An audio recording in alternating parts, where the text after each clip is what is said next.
Hello, my stitching friends. It's Natalia and Stitching in the Rain. I'm glad that you are here again.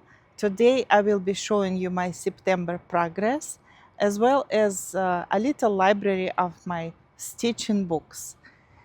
Is it stitching books, Justin, or stitchy books? I like stitchy books. Okay, then it will be stitchy books from now on. And I have a small library. I brought all of it here and a couple of books that will help me to tell my stories. So let's see what it's all about. So in September, to tell you the truth, I was a little bit busy with other things. You know, life always give you some unexpected things to deal with. So I wasn't stitching as much as in previous months or years. But I worked on 3 projects.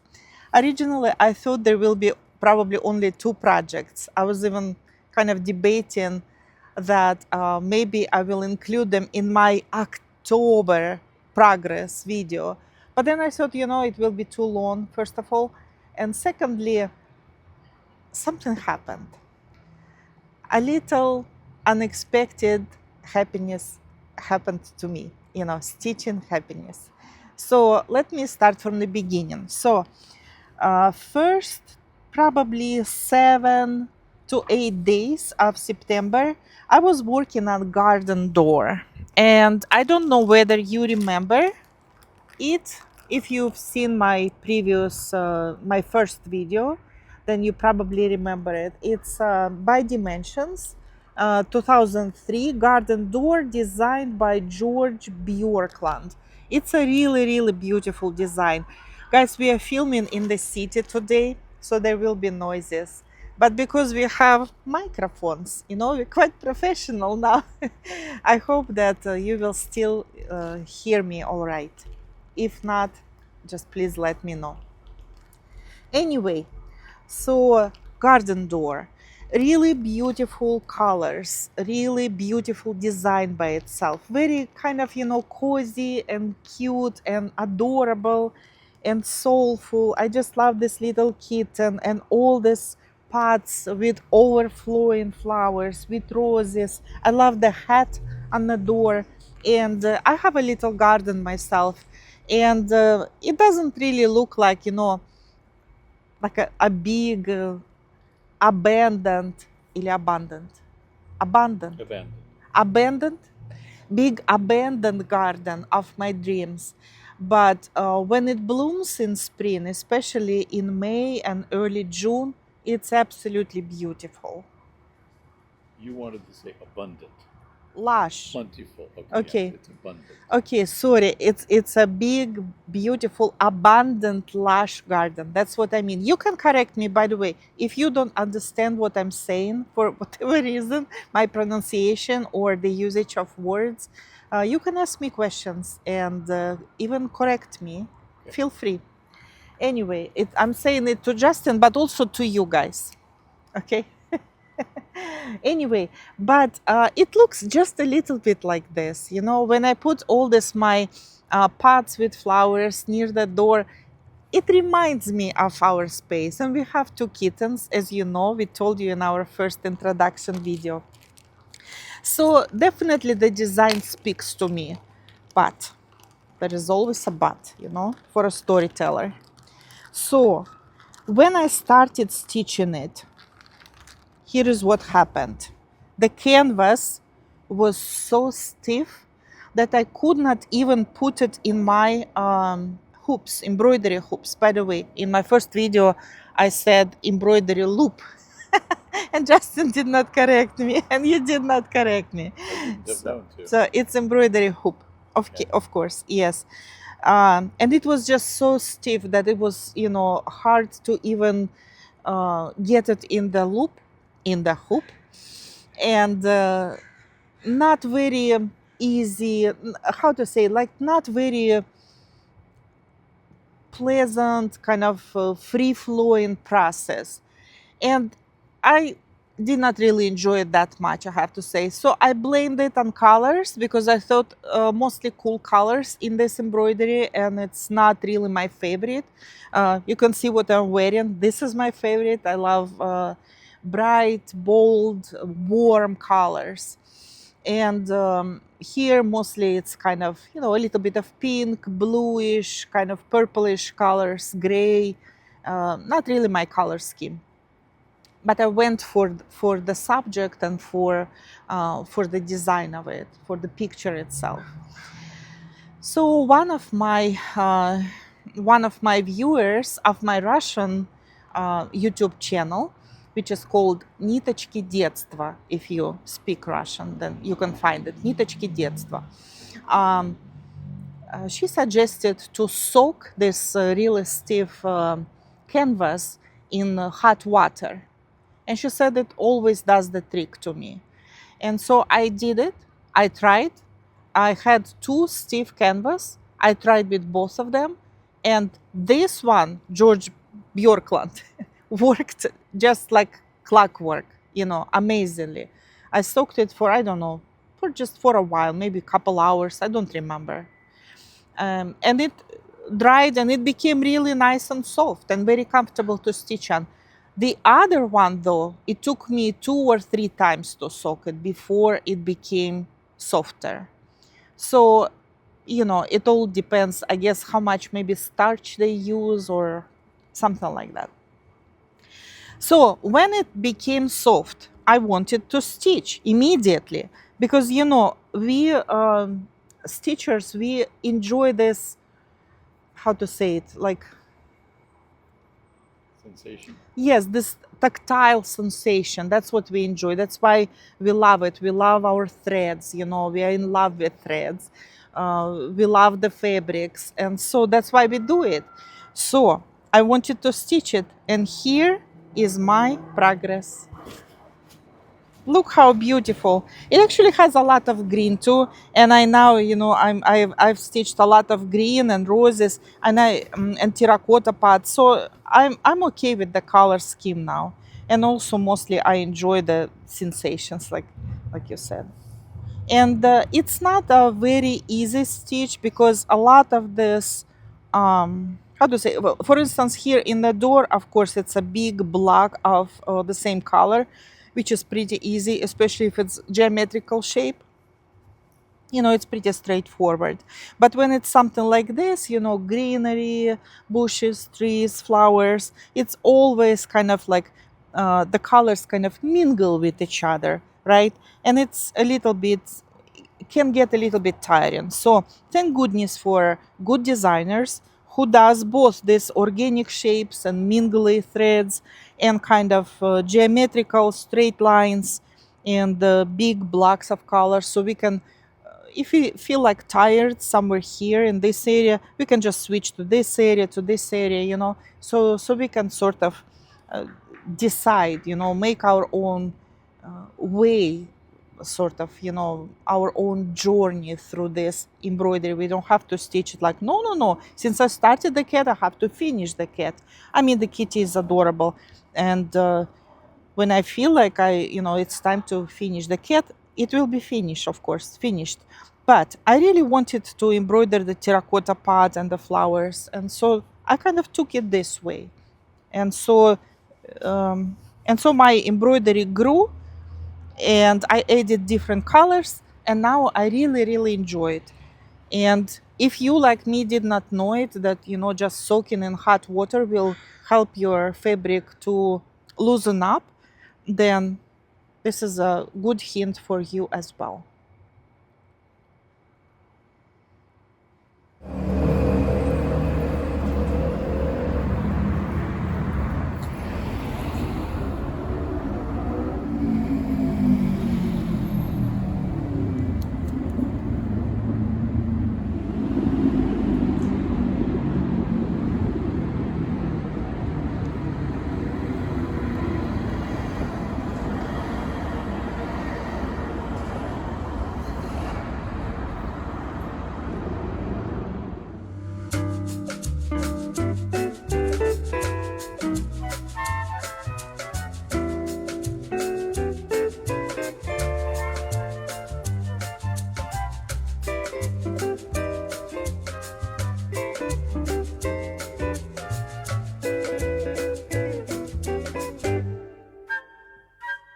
in the second decade of September, from 12th to 22nd approximately, I was working on something completely new.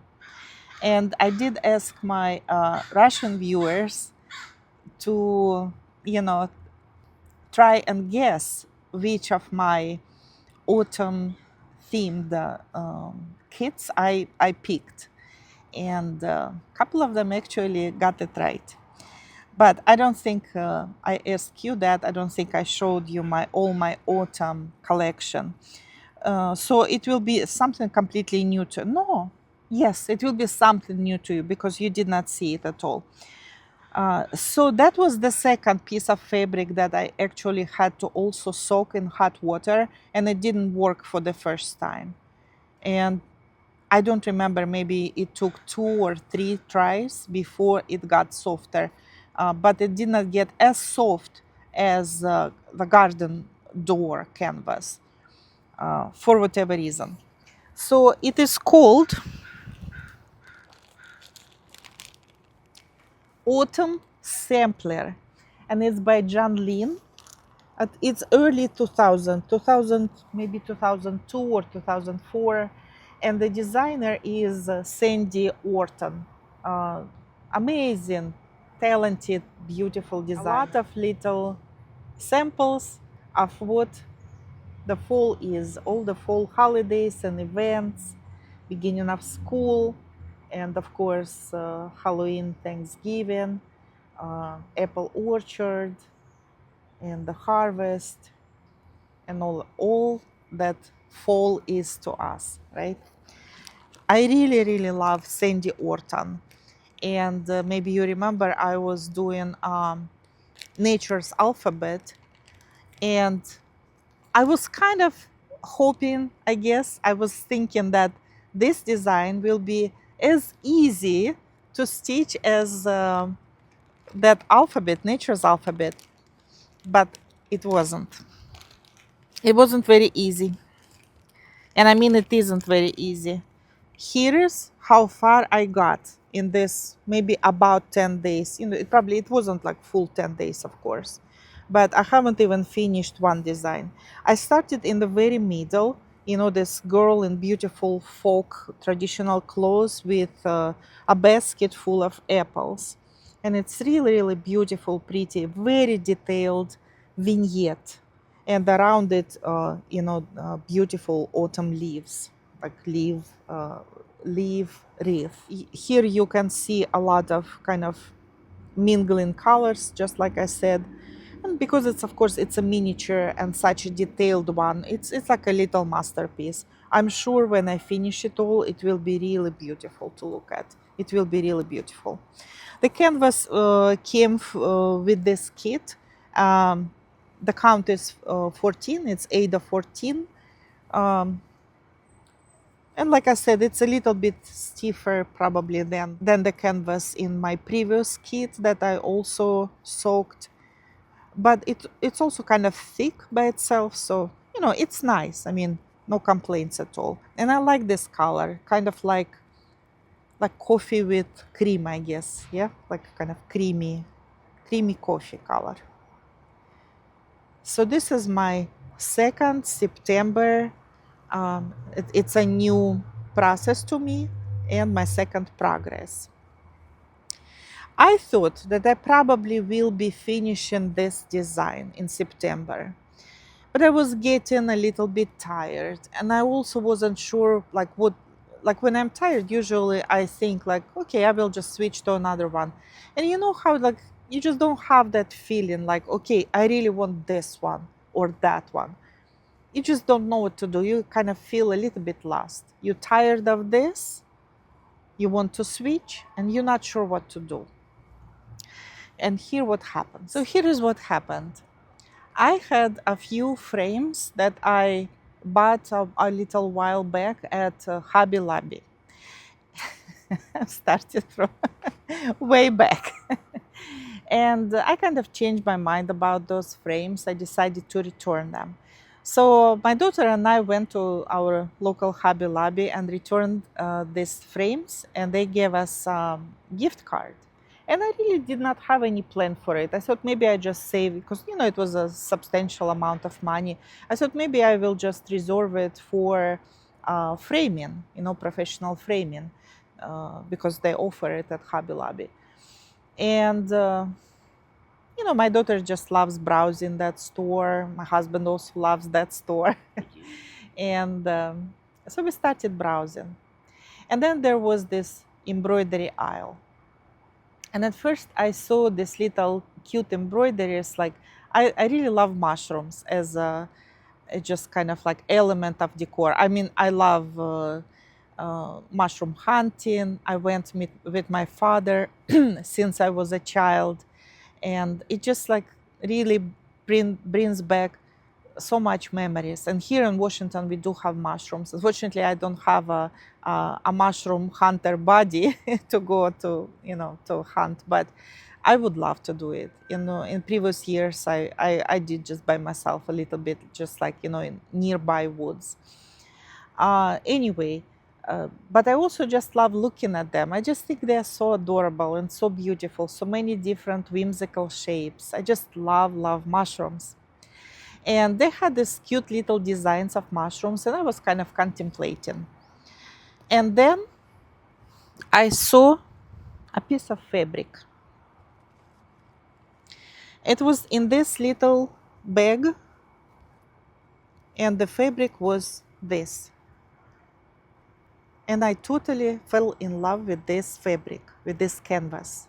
I loved this color. I just love.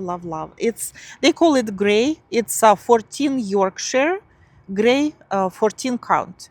And it's 96% cotton and 44% polyester. So it's not 100% cotton. This piece, it's Zweigart, although under different brand here, Artis, which is, I think it's Hobby Lobby brand.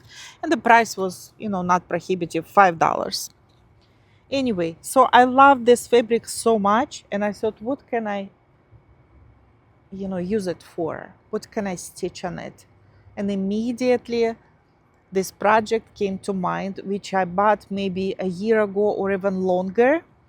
And it's a, we call it in Russian, author design. So it's not like a big company, it's just a designer's design, like individual designer.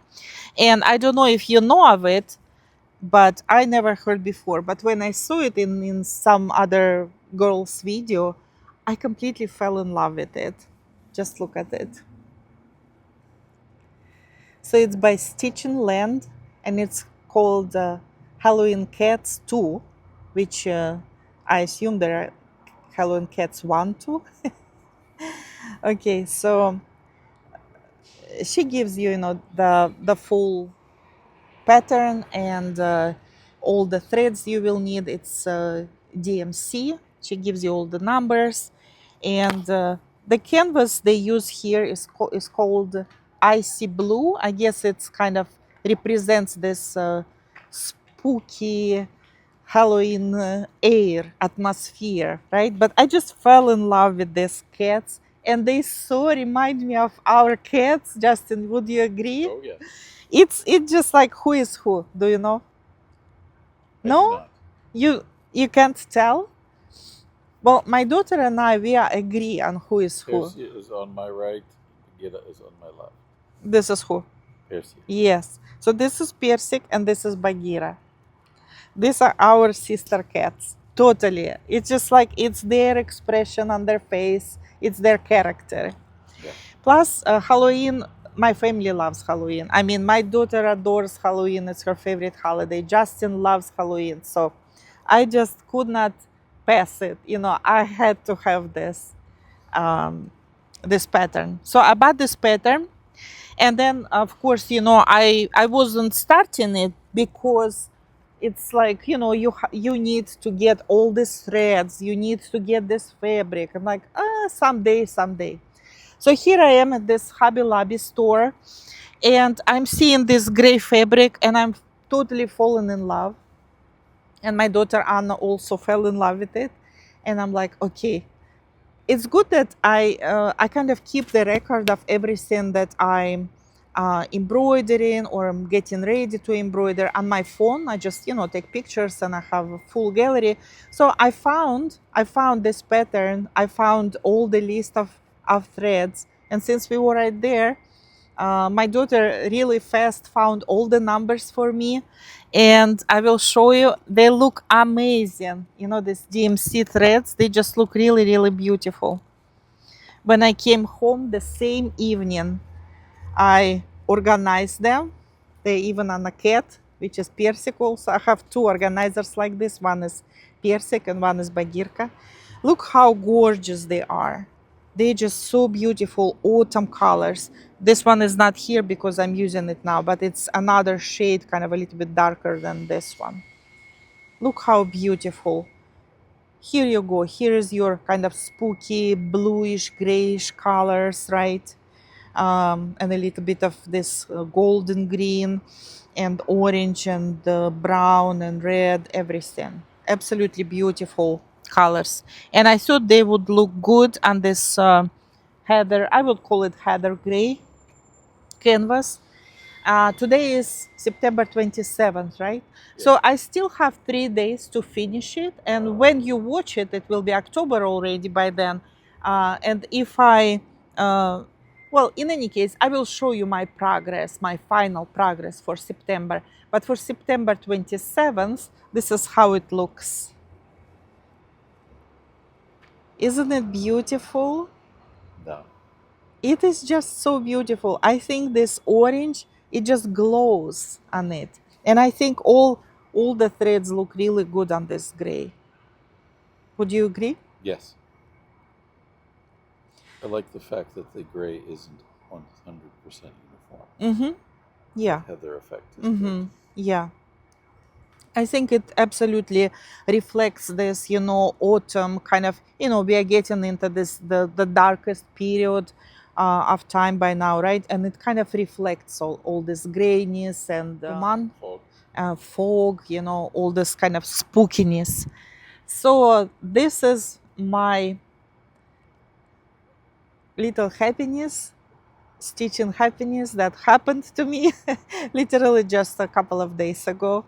I started this, and every day since I've been to that store, every day, I'm now stitching this project, and I really hope that I will be finished by October. Not I will be finished. The project will be finished by October 30th, by Halloween, or 31st. 31st, exactly, 31st by Halloween.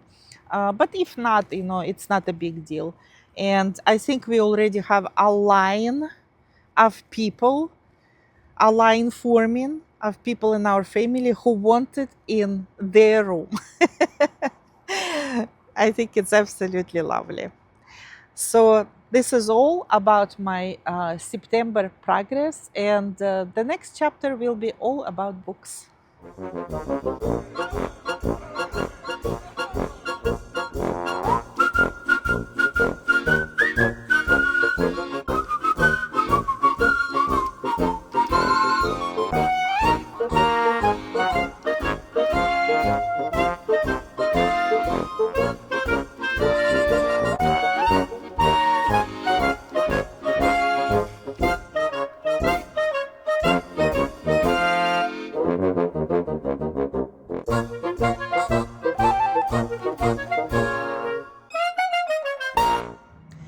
Okay, so the rest of the video is for those of you who are interested in my little collected library of stitchy books.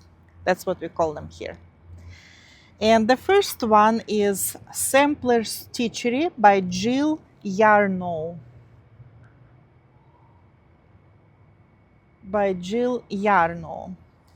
I bought this book and a few of others at Value Village for $3.99, and I think even for a couple of those books it was like 50% off, so basically for a couple bucks only. I think because these books were originally from a library, there's even like a stamp of a school district.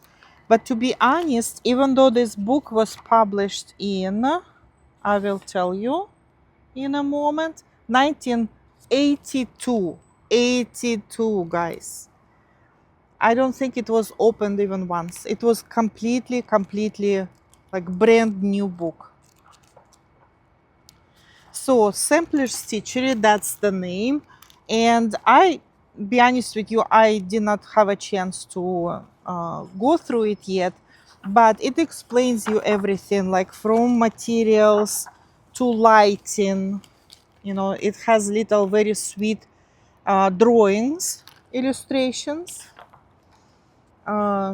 Buying materials, choosing the right even wave fabric for cross stitch and stuff like this. It explains different kinds of materials, you know, different kinds of tools, threads, and stuff like that. It also has, you know, little examples, samples, really, really samples, like here, for instance. So mostly I see it's black and white.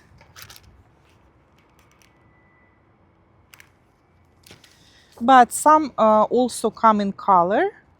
Oh, here, for instance, on a sweater, you can do it. You can embroider. I had actually my, when I was young, like, you know, we were teenagers in mid 80s, leg warmers were really popular. And I remember that all of us who knew how to knit, and I was such a knitter when I was a teenager, I just knitted all the time. We knitted leg warmers for ourselves, and my cousin's grandmother, so not my grandmother's, from the other side of the family, she was an amazing crafty woman. She knew how to sew, how to knit, how to embroider. She knew a lot of different techniques. And not only she knitted leg warmers for her, but also she did embroidery, like whimsical flowers. And they were leg warmers like no one else had, you know. And back then, I don't know, kids, especially teenagers, we really want to fit in. And to be honest, I'm ashamed of it now. But I kind of thought that they're a little goofy. Now I realize they were absolutely beautiful. But I thought they are not like what I see on TV and on other people. You know, they were with these flowers on them, not just colorful stripes, which was popular back then. But these flowers, I thought they were kind of excessive. But I know that now I would totally appreciate it. And I'm glad that my cousin didn't have such silly expectations, I guess. And I'm glad that she was still, you know, appreciating them and wearing them. Yeah, you know, sometimes we have such stories, right, of ourselves when we, for our own insecurities, I guess, we could not fully appreciate something. I'm glad that that is over, honestly. It was such a difficult age to be a teenager. Here we have a cute little animals for, like, if you want to embroider for children. And here we have some photographs.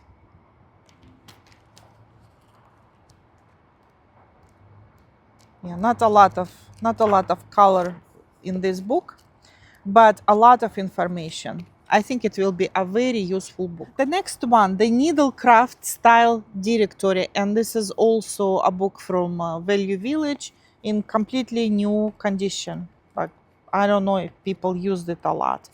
I will not go through it as much, you know. It's just like really good book to have. Like, for instance, it has photographs of particular stitches, particular techniques.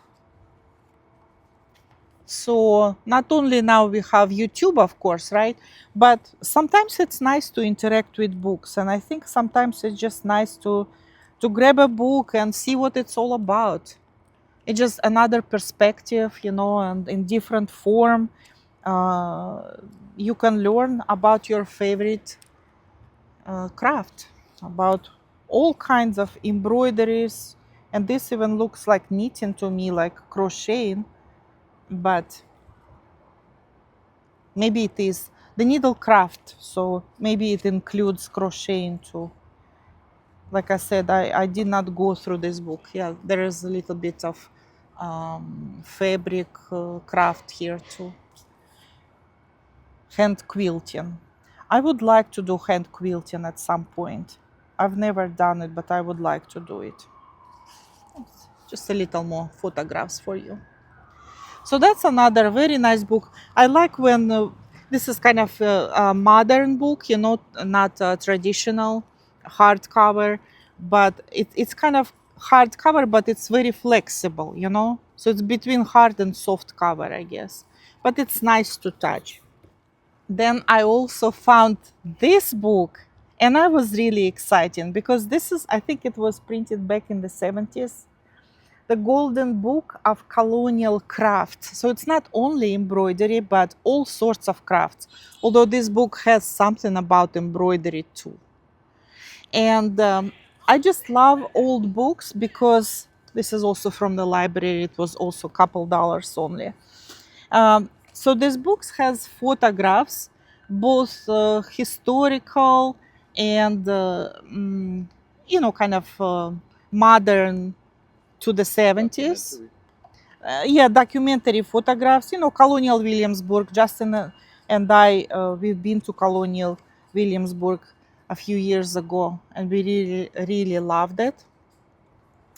But it shows you the process of making, for instance, ancient and modern, you know, like how to make a basket or something like this, or how to bake something, or how to, I don't know, like paint a chest, for instance, you know. So it kind of shows you different projects that were common in colonial times and how to make them today. And here I found something about stitching too. So that is really, really fun book to have. And I also love old books because they used film camera back then. And it's just very charming, I think, you know, different kind of light, different kind of, just different quality to photographs. Now to fun stuff. Ta-da! How about that? Donna Cooler's 555 cross-stitch designs for the young at heart. It's a beautiful book. It's a hardcover with this, what do you call it? Jacket. With a jacket. And we also have someone wrote it and gifted it to their sister for Christmas. So that's just lovely. This is book with history. And it has table of content. Look what it has. So it has a few different, I will just show you a few. For instance, there is this famous traditional little song, children's song, Old MacDonald's Had a Farm, right? So this all cross-stitch embroidery about farm. All the little animals. It's like a sampler of Old MacDonald's farm. See? And it has this patterns here. And it even has like, in addition to it, it has, I don't want to show it too close because these are copyrighted materials. So, you know, it's just, you know, has in addition little patterns, not only for that big sampler, but just like, you know, just patterns of some other things related to this nursery rhyme or little song that you can also embroider. This is, for instance, the old woman who lived in a shoe. And it's just really beautiful. One of my favorite is this one. Mary, Mary, quite contrary. Да? It's about garden. All things garden. And there is one about animals.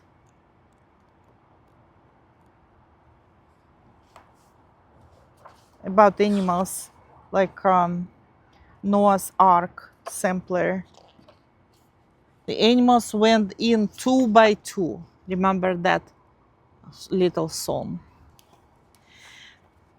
So I just thought it's such a charming book of designs, and I myself as a storyteller and a educator and a writer myself, I wrote and published children's books, and I work with little children. I just really appreciate everything that is, children literature, folk tales, all the stuff. I just absolutely love it. I adore it.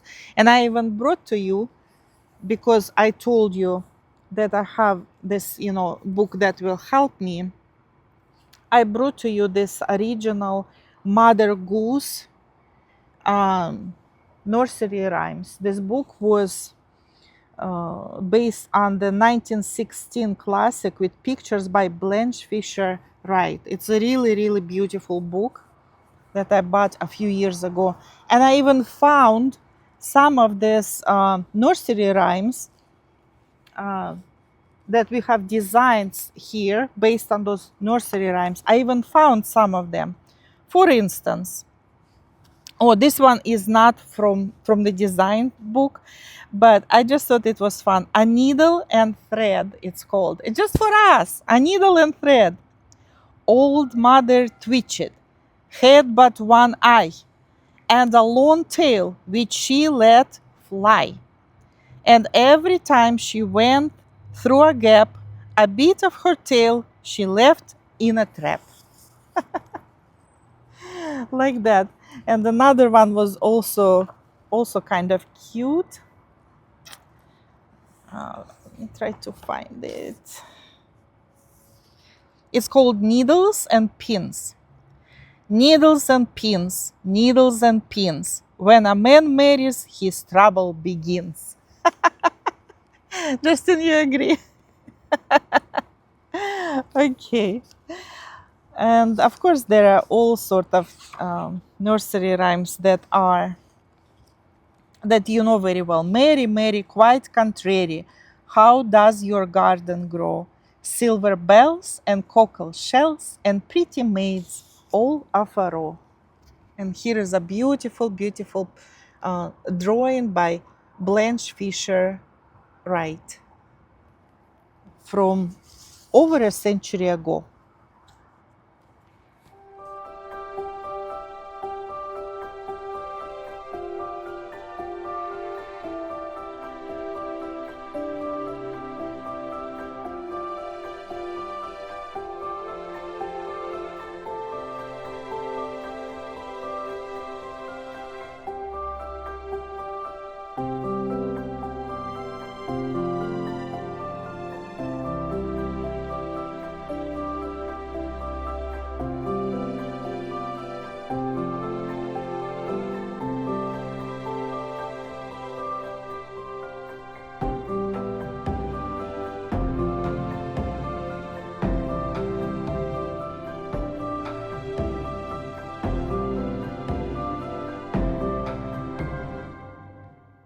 The next stitchy book is by Mary Engelbreit. I don't know if I say this name correctly, Mary Engelbreit. Cross Stitch for All Seasons. Justin left because, we have a car parked and, it's the city, so it's by time you have to pay for parking, so he had to go. So if I don't show you very well this book, it's because basically I don't see what I'm doing and he is not here to correct me. Anyway, so it's a beloved artist and designer and very successful commercial designer. And that's her book. Apparently she did a book on embroidery. I had no idea. And it's all about seasons. So pick a season that you like. Since we are in autumn, let's talk about autumn, right? This book, I kind of like that she also did this pages on her own life, like she reflected on how these seasons affected her life. And for autumn, these are the designs that we are offered. It's a really beautifully illustrated book. I'll just show you one of her designs. I will not show you the patterns, so we don't get in much trouble. But this is, for instance, a Halloween design. And there are many others. And they are just really, really adorable. Again, I think she is the person who is definitely young at heart and maybe even a child at heart. So a lot of her designs are kind of speak to people who are young at heart. One of the designs I really like, and I think I will be making it at some point. I just want to find it for you. There are many charming ones, but this one, see, a teapot. And there are others also, other teapots and kind of other things related to tea party. So it's a really beautiful, beautiful cross-stitching book. And since I'm talking about Mary Engelbreit, I also have Gardener's Journal by Mary Engelbreit. I also have like a homeowner's journal or something like this, or maybe homemaker journal, but it's just somewhere in my library. I did not find it. But this one is also very pretty. You can write all your projects here, the dates, and it's just your own journal. Beautiful pictures on the pages. And I know it's not about embroidery, but a lot of us probably also like gardening. And the rest of the books, I only have maybe 3 left. Only 3 left. The rest of the books. This one it's not a book, it's more like a booklet. And it's called The New Collection State Flowers by Jorge, probably Hernandez. I'm not sure how to pronounce this name. Probably Jorge Hernandez. And it's by Leisure Arts.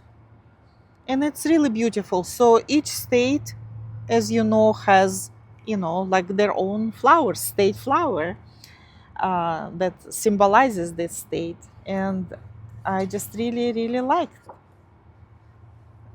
these embroideries. And actually, I've seen it at one of my Russian-speaking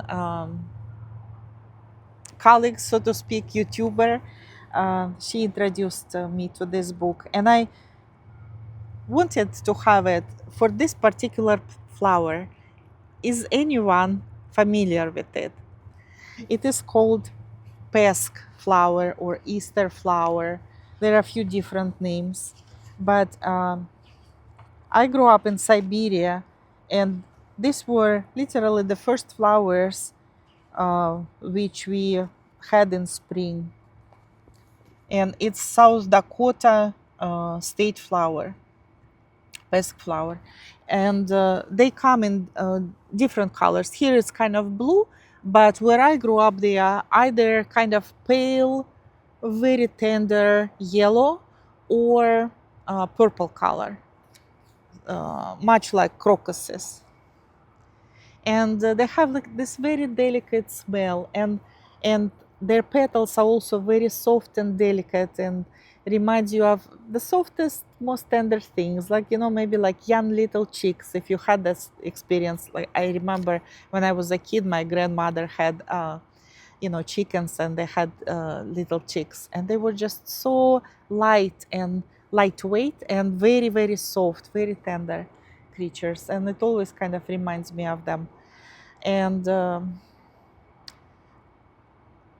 when I was born, and I was born in May, and this is when pretty much spring begins in Siberia, at least where I grew up.